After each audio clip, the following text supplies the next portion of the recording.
चलिए सीधे प्राचीन भारतीय इतिहास के उस बेहद दिलचस्प दौर में चलते हैं जिसने आज के भारतीय उपमहाद्वीप की शक्ल तय की। इस चर्चा में हम 400 सालों के उस रोमांचक सफर को कवर करेंगे जहां हम छोटे छोटे बिखरे हुए राज्यों से लेकर एक विशाल और एकजुट साम्राज्य के बनने की पूरी कहानी को गहराई से समझेंगे। इस पूरे इतिहास को आसानी से समझने के लिए हम इसे एक सीधे क्रोनोलॉजिकल स्ट्रक्चर में लेकर चलेंगे।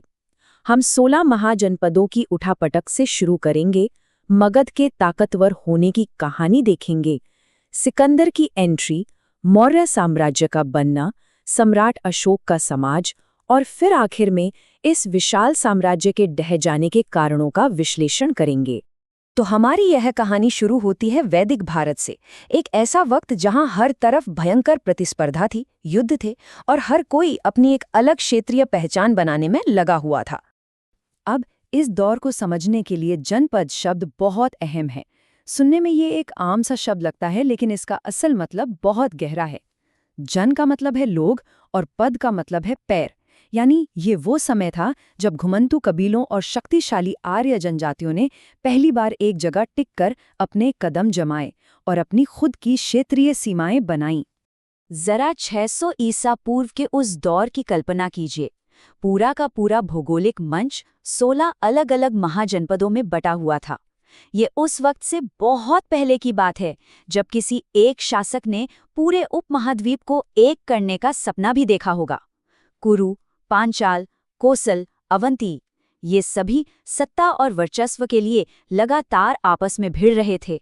लेकिन इन 16 प्रतिस्पर्धी ताकतों की भीड़ में से एक राज्य ऐसा निकला जिसने अपनी भौगोलिक किस्मत और बेहद क्रूर लेकिन अचूक रणनीतियों से बाकी सबको पछाड़ना शुरू कर दिया। और वो ताकतवर राज्य था मगध। देखिए, मगध की सफलता कोई तुक्का नहीं थी। ये सिर्फ किस्मत के भरोसे नहीं बैठे थे। इनके पास कुछ ऐसे भौगोलिक और आर्थिक फायदे थे जो किसी और के पास नहीं थे। गंगा और सोन जैसी नदियों ने इसे एक ऐसा प्राकृतिक किला बना दिया था जिसे भेदना लगभग नामुमकिन था।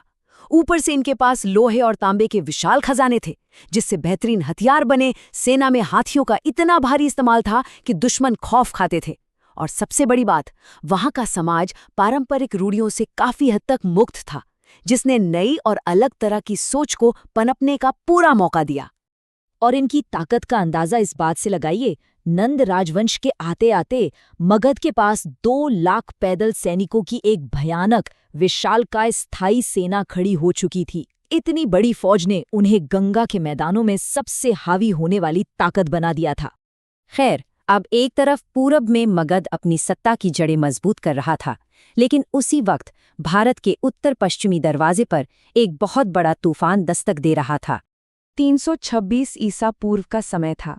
सिकंदर की सेना खैबर दर्रा पार कर अंदर आ चुकी थी, लेकिन अंततः ब्यास नदी के तट पर आकर उनके कदम रुक गए।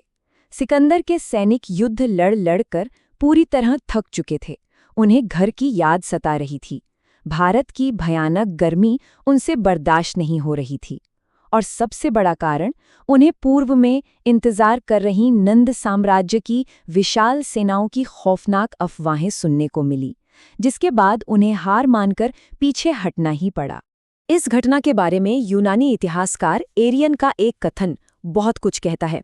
उनके मुताबिक उस दौर में युद्ध कला के मामले में भारतीय वहां रहने वाले बाकी देशों से कहीं ज्यादा बेहतर थे। बाहरी लोगों के मन में भारतीय सैन्य शक्ति का ये खौफ ही था जिसने सिकंदर के जाने के बाद वहां एक बड़ा पावर वैक्यूम यानी सत्ता का खालीपन पैदा कर दिया। और जब सिकंदर की सेनाएं पीछे हटीं तो उसने एक नए राजवंश को नियंत्रण अपने हाथ में लेने का एकदम परफेक्ट मौका दे दिया। यहीं से भारतीय इतिहास के सबसे सुनहरे पन्नों में से एक मौर्य साम्राज्य की शुरुआत होती है।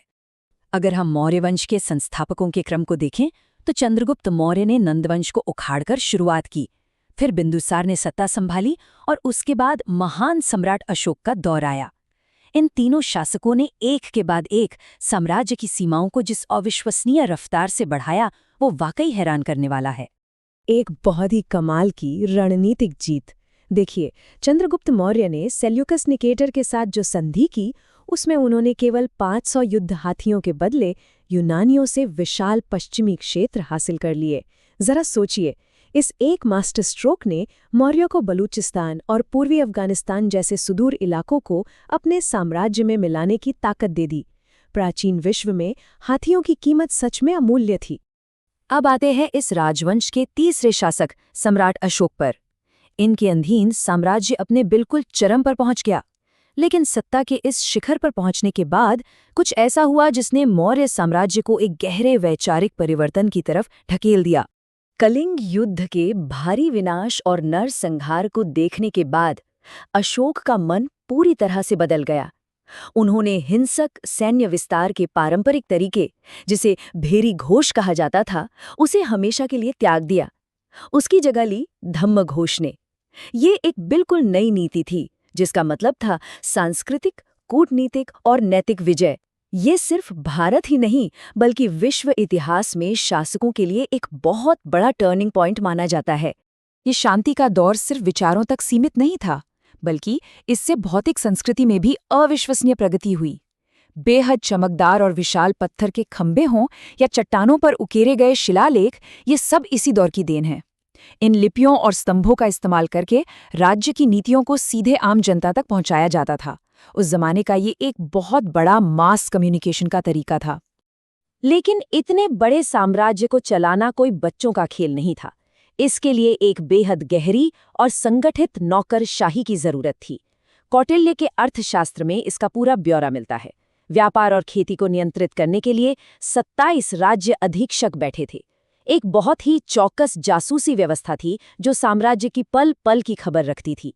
अर्थव्यवस्था को चलाने के लिए करों की वसूली चांदी के पंचमार्क वाले सिक्कों में होती थी और खेती के बड़े कामों के लिए दासों के उपयोग का भी जिक्र मिलता है।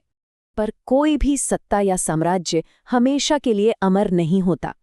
अजेय लगने वाले मौर्य राज्य को भी अंततः भीतर और बाहर दोनों तरफ से भयंकर दबावों का सामना करना पड़ा, और यहीं से शुरू हुई इसके ढहने की कहानी। ये पतन कोई रातों रात नहीं हुआ था। इसके पीछे की चेन रिएक्शन को समझिए। सबसे पहले प्रांतीय शासकों के दमन और वित्तीय संकट ने साम्राज्य की नींव को कमजोर किया। फिर बाहरी और दूर दराज के इलाकों ने जो नई भौतिक प्रगति हासिल की थी, उसी का इस्तेमाल करके उन्होंने विद्रोह कर दिया। इसके अलावा अशोक की सहनशील नीतियों के खिलाफ जो ब्राह्मणवादी प्रतिक्रिया उभरी, उसने भी समाज में अंदरूनी दरारें डाल दीं। और सबसे बड़ी भूल रही उत्तर पश्चिमी सीमा की अनदेखी, जिसने विदेशी आक्रमणों के लिए दरवाजे खोल दिए। तो जब हम बिखरे हुए जनपदों से एक विशाल एकीकृत साम्राज्य बनने और फिर वापस टुकड़ों में बंटने की इस 400 साल लंबी यात्रा को देखते हैं, तो एक बड़ा सवाल जहन में आता है। क्या केंद्रीकृत शक्ति का ये चक्रीय पतन इतिहास का एक ऐसा नियम है जिसे कोई टाल नहीं सकता? हम सबको इसी विचार के साथ छोड़ते हुए इतना तो तय है कि प्राचीन भारत के संस्थापक साम्राज्यों का ये अविश्वसनीय उत्थान और पतन हमें सर्वोच्च शक्ति के कितने नाजुक होने का एक बहुत ही गहरा सबक देता है।